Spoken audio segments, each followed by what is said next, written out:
Hey, ladies and gentlemen, how are we today? We are back again with another Megan Leigh video. And it seems to me the most recent times we've been talking about Megan Leigh on this channel, it's always around her motherhood. It's always around how she is a parent.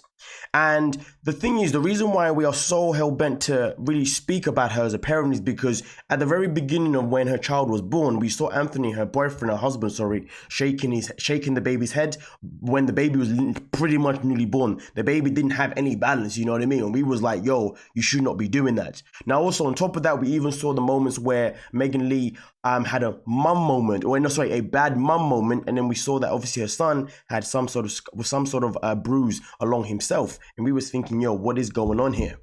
Now, obviously, at the same time, there was also another recent, I'm not going to say recent event, but then there was recently a picture that she took of herself and her son when she was out on holiday in Florida, and we saw that there was a plaster in his face. Well, to be fair, you only saw that if you've been on her social media place, because I never made a video about that purely because there wasn't much for me to really go on. I wasn't going to nitpick, if you dig what I'm saying.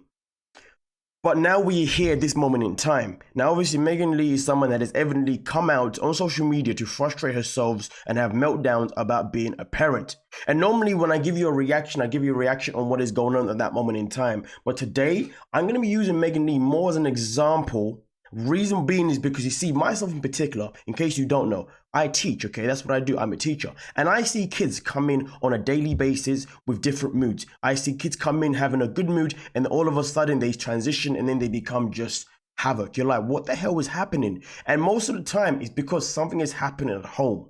Now listen to me, in this video in any kind of capacity, I am not saying that Megan Leigh is doing any of these things per se, but I'm just saying that there are certain traits that I'm seeing that are quite interesting, because for me, usually when I see children come in a certain type of way, as teachers, we have our own kind of imagination, our own kind of conspiracy, our own kind of assumptions of, we wonder what is actually happening at home.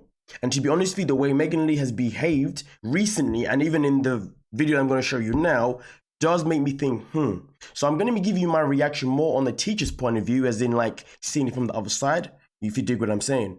But at the same time, before we get started,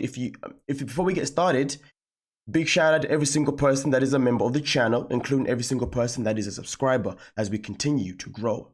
Now, with that being said, let's head over and see what Megan Leigh obviously has to say. Guys, today is just one of those days where my kid is a terror. Like, toddler life is on another level. First, he cuts his mouth somehow on the couch because he was like running around and took the cushions off. So like the hard part, hit his mouth on that. He's bleeding everywhere. Then he decides to get into markers. I don't know how. Now, the point that I really want to touch on here is her body language, okay? We can see within the delivery of her body language, she's given us a vibe of, I'm fed up. And I understand, anyone that's a mother, obviously, listen, do you know what? It doesn't matter whether your child is a baby, your child is a toddler, your child's gone past the toddler stages. Kids are always going to be kids, however they see fit. But let's not forget though, kids will always behave based on how they are treated, based on obviously how they are obviously raised up within the parents. Now, I'm not saying parents are bad or whatever if they're unable to control their child or whatever. End of the day, if you're a parent, you're doing whatever you can do, and I completely get that, completely respect that. But let's just focus on her body language within this thing itself in particular. This body language here is her giving us the frustration of, man, this kid is difficult. Oh man, each time I look away, this kid is just doing madness. You know what it is? And this is the thing, right? One thing that hopefully we can all agree on is that with children, whether they're babies, toddlers, or more or older, okay, one thing children love is attention. They love attention from the parent, especially the children who are given extra attention from the moment they're born. The moment you give your child attention every single time, your child is always going to seek that attention until whenever. But in today's society, like, you're getting children at the ages of flipping 9, 10, 11, 12, 13, 14, all the way into their late teens, still wanting to be mothers, still wanting attention, because sometimes some people, really want to mother their children a bit too much. So what happens is a child will then start to really gravitate to that attention even more. So obviously in this situation here yourself, obviously Caden just being a child, he is trying to seek attention from his mum. And obviously Sometimes children do things they shouldn't be doing to seek attention. Now, obviously, at that moment in time, it's up to you on how you want to go about it. But what I'm trying to say here is that she's giving me the vibes of, man, this kid is just doing my head in. And it's like, instead of trying to figure out ways to discipline him so he can understand what he's doing isn't necessary, or trying to get him at a centered position, she's choosing to rather vent about it, obviously on social media, rather than give him all the attention that he needs that can actually help him understand that what he's doing maybe shouldn't be what he's doing, right? And this is the thing.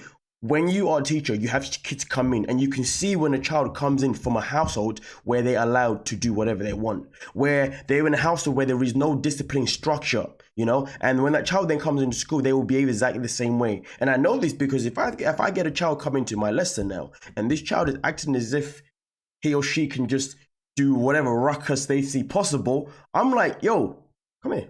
No. We don't do them kind of things. Obviously, I don't speak like this to children, right? But I'm like, yo, we don't do these kind of things in school, okay? You're in my lesson. I don't know what you do at home, but understand this. When you're here, you listen to what you're told to do, okay? If you don't want to listen, that's fine. You can go back to class, you know what I mean?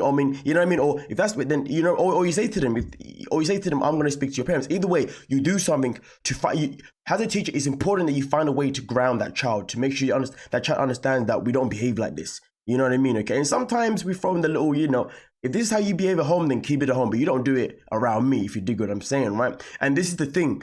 For me personally, the vibes that I'm getting is lack of effort to want to build an actual structure for her child to start to understand that maybe I shouldn't do X, Y, Z. But listen, I understand a child as a toddler. I completely get that. But what I'm saying is that the energy that she's projecting is energy that, believe me, will then be projected when a child goes to nursery, reception, primary school, secondary school. Bottom line. But let's continue though. I understand everyone's going to agree with everything that I say, but honestly, I'm looking forward to your feedback because, I'm telling you an aspect of being a teacher and how these children behave when they come into us, if you dig what I'm saying. And anyone else who, obviously works in the same field as me, whether it's a nursery, reception, or primary school or secondary school, hopefully you can relate. But let's continue. And puts a black marker in his mouth. Hands are full of ink. His mouth's full of ink. Then he plays with a marble coaster and shatters it everywhere. Shards of glass. Help me. Let me see your hand. Now, this moment in time, I've covered up the screen purely because this screen here is fully of her son's face. And obviously, we're not going to show someone's child's face. You know what I mean? That's up to them to do it on their own channels. And finally got the ink off of his mouth, but he still has it all over his hands. It was like some dark blue. It literally looked black, but his whole mouth was like black and blue. Lovely. Also, you see, it's just the way she delivers that lovely, honestly, like, I think sometimes we don't understand how we speak or deliver something can really, but this is the thing though, the most frustrating part about the situation is that she's choosing to vlog the situation, right? Which is fine because she's a family vlogger, but she's choosing to vlog it whilst he's still present. Just because your child is a toddler doesn't mean your child isn't aware that you're doing whatever you're doing, right? They may not know what they're doing, but kids have senses, they have vibes, they know vibes. That's what they feed off. They feed off the vibe of their parent. So to be honest with you, like, for her to come out and obviously be frustrated about what's happening, I understand it. But to do it when your child is still awake and still active and facing it's just like, you could have done this once your child was actually asleep. You know what I mean? Because trust me, the amount of times I see parents, not necessarily in a school situation, but like out and about, with their kids. But actually, no. The amount of times you see a parent pick up their child, and the second they pick up the child, instead of saying, hey, how you doing? Or give them a cuddle or hold their hand, they just give them a phone or a tablet and they say, there you go, you use this and then I'll use my one. You see what I'm saying? And this is obviously one of those projections, she's too concerned about using her phone to vent rather than actually be like, okay, cool, let me at least wait until my child is asleep and then I'll do my vent because that's what I do, right? Listen, that's a hustle, I get it. So I'm not gonna, shame on that. But yeah, this is why, like, you know what I mean? Let's continue. Nobody come for me and anybody be like, you should be watching him. If you have a toddler, you know, you need eyes on the back of your head. And he could, which is understandable, do you know what I mean? But like I said, I am not shaming her for not watching him at this moment in time, because what she says here has factual based on it. Listen, I've seen kids, 1 minute they're there, next minute they're gone. You know what I mean? I'm like, yo, where you go? When I find them though, I'm like, hey, listen, you do that. Hey, so I get it, you know, but again, it's like, do this when you're sleeping, you know? Do your vlogs, whatever, you know? Because obviously the things that she's saying are relatable, but I'm giving you guys the feedback of how sometimes some actions or some vibes you project, how they can affect the child's attitude when they then come into the school. What makes it worse though is when you tell a parent that, hey, your child was not behaving properly today. And then they say to you, my child is perfect. It's like, okay, then I guess we're lying then. could literally be right next to me and something happens. Because I have to work from home. Like, I'll be on the computer, or I'm answering emails, or I'm cooking, or I'm doing dishes, or I'm doing anything, and he's right next to me, but still manages to get hurt somehow or get into things. I just ordered a shit ton of baby proofing stuff because it's about damn time I baby proof the shit out of this house. Just got these to put on every single cabinet. Got these for the stove because somehow he can reach them. And he can reach every door. And he just threw his bottle behind the couch, so now I can't get it.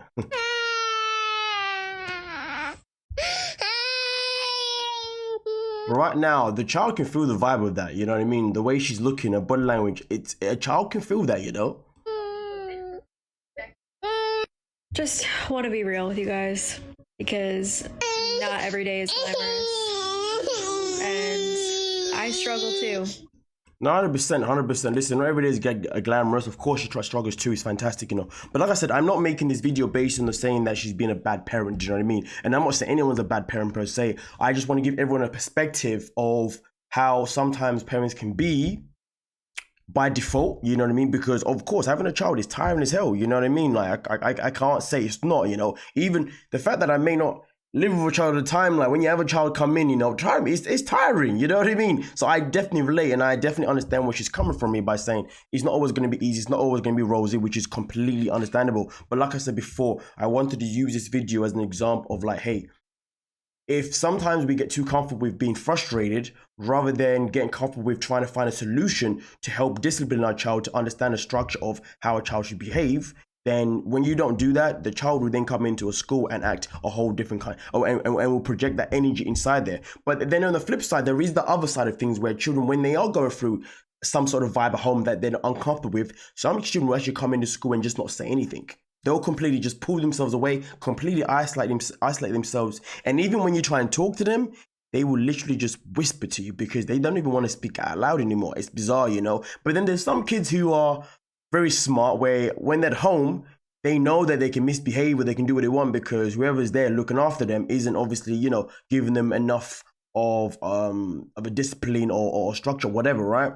But obviously, like for example, but if they know that, like my example, for me, but if they know, like for me, for example, they know that when they're in my lesson, listen, we've got a structure of how you behave. If you don't behave, you know what I mean? Your name's going up on whatever chart that your name's going to go up on. If you don't behave, you're going to miss out on this lesson. You know, if you don't behave, you're not going to go outside with your friends. So there is always a structure in place, but the structures don't always work depending on obviously how hard the child has it. Obviously, in this situation with Megan, it's not that deep, but it's still a deep enough situation that it can definitely cause problems for a child when it comes into a school environment, you know what I mean? Or even a nursery or reception or whatever, okay? But listen, either way though, I'm very interested to see your point of view, because obviously you heard my point of view of being on the other side. Obviously anyone who was a parent, obviously you can tell me your point of view of you being on the other side, and I really look forward to conversating about it and getting our opinions or facts within our own selves of how, you know, we see fit to do X, Y, Z. But again, I understand her child is a toddler, but just because he's a toddler, it doesn't mean that this behavior isn't going to carry on as, you know, her child then moves into nursery, reception, year one. Obviously, I know a lot of you guys are in America, so you do like grade 1, grade 2, kindergarten. Yeah, I'm in the UK, so yeah. But nonetheless, though, thank you so much for your time. And I think that's everything that I wanted to say. Oh, that's it.